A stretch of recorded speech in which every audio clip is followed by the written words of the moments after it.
guys, Season 3 is finally out. New World is looking crazier than ever. Both PvP and PvE are changed so much from Season 2 that is unimaginable. The perk system and the new perks on the game are actually insane. The question that we're gonna look into those two parts of the video will be, is Fire Staff still available and still viable in PvP, and is the critical build the best build for the Fire Staff as it was in Season 2? For those of you who don't know why the critical build is so important for a Fire Staff, I would suggest them to go back into the previous videos about this build, or simply just wait for the second part of this build so they can know why the critical is super crucial for the Fire Staff builds.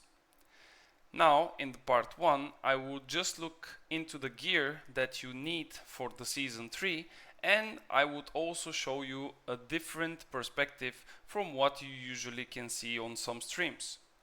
I would also look into potential different artifacts which can be used in different scenarios, but I would mainly share my opinion on the best current setup. And without further ado, let's go over the gear. In Season 3, the most important gear is the artifact.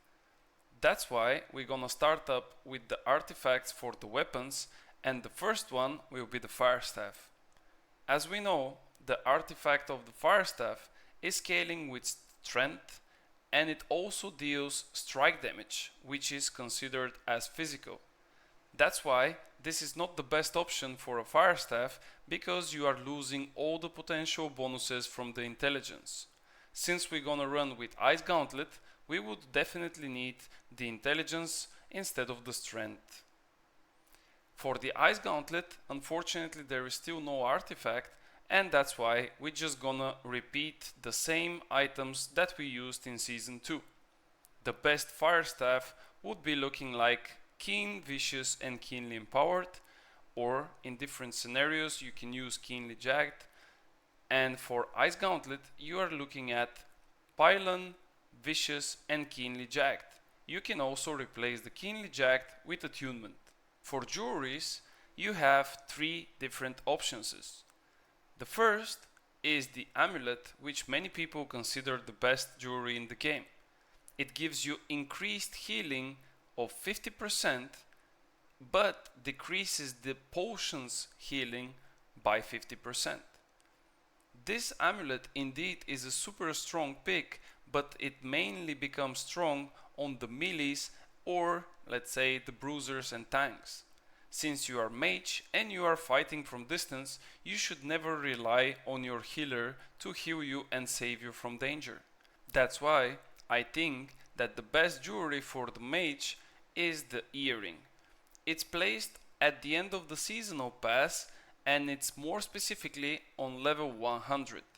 With this earring you would get 33% stronger potions, and you would just lose 10% of their cooldown. I also believe that it's a really strong pick, because on each consumption of potion you would get increased fortify and increased empower. As we know, the empower is beneficial for the mage class, since we want to be empowered cap for the most of the time. And lastly, the most important thing in our build.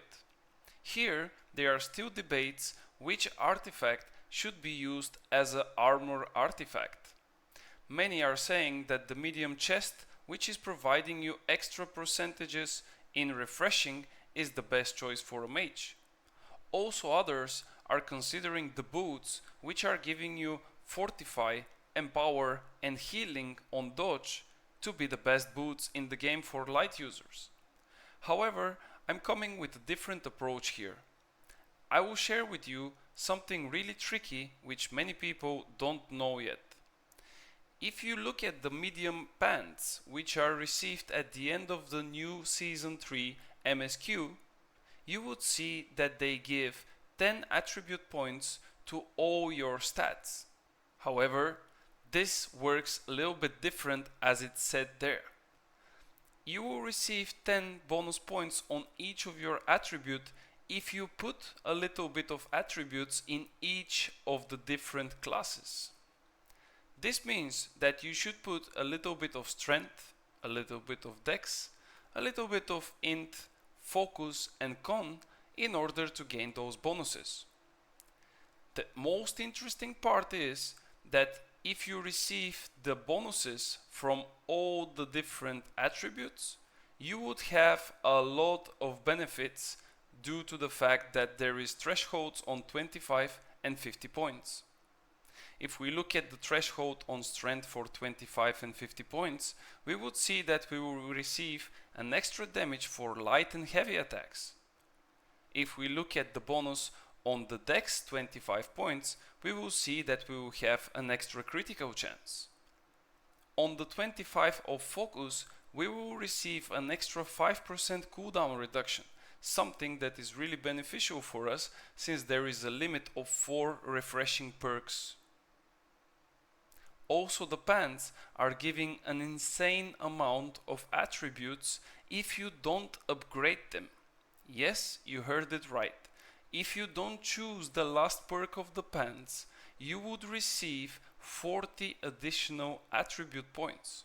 And now, since we mentioned all the artifacts, let me show you on the side what would be the best gear in my opinion for the moment on the Fire Staff Ice Gauntlet critical build, which we all love and love to play with.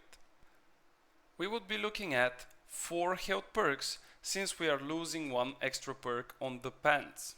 For the same reason, we would want to have 4 fire harnessing on each of our armor pieces, which will provide us with 2% fire damage each.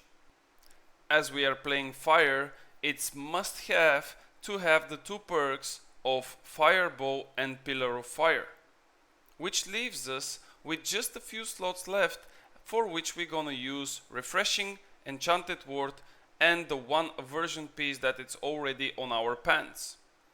Going down to the jewelries, I still believe that the best amulet is Trust Protection, Health, and you can choose between Refreshing, Stamina Recovery or Shirking in Power depending on your skill level and your problems in the PvP.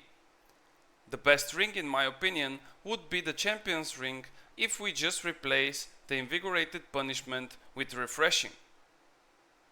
Last but not least, the 2 weapons, as we already mentioned, should be the same as Season 2, which will bring us to Fire Staff with Keen, Vicious and Keenly Empowered, and then an Ice Gauntlet with Pylon, Attunement and Keenly Jagged. Of course, you can change the attunement to Enchanted or Vicious depending on your purposes. And with that guys, I want to thank you for staying for the full length of this video and checking out the different perspective for the Fire Mage in Season 3. In the second part of the video or the guide, I will go into further details how the critical build should be played and what are the benefits from it, why it's so important for all Fire Staff users to have a higher critical chance even though Keen and Vicious were heavily nerfed in this patch. Please make sure that you follow me here in YouTube. Also you can follow me on Kick where I'm streaming live, and of course my newly built community Discord where we can discuss all those topics and many others as well. Thank you guys so much for watching and I will see you on the next one.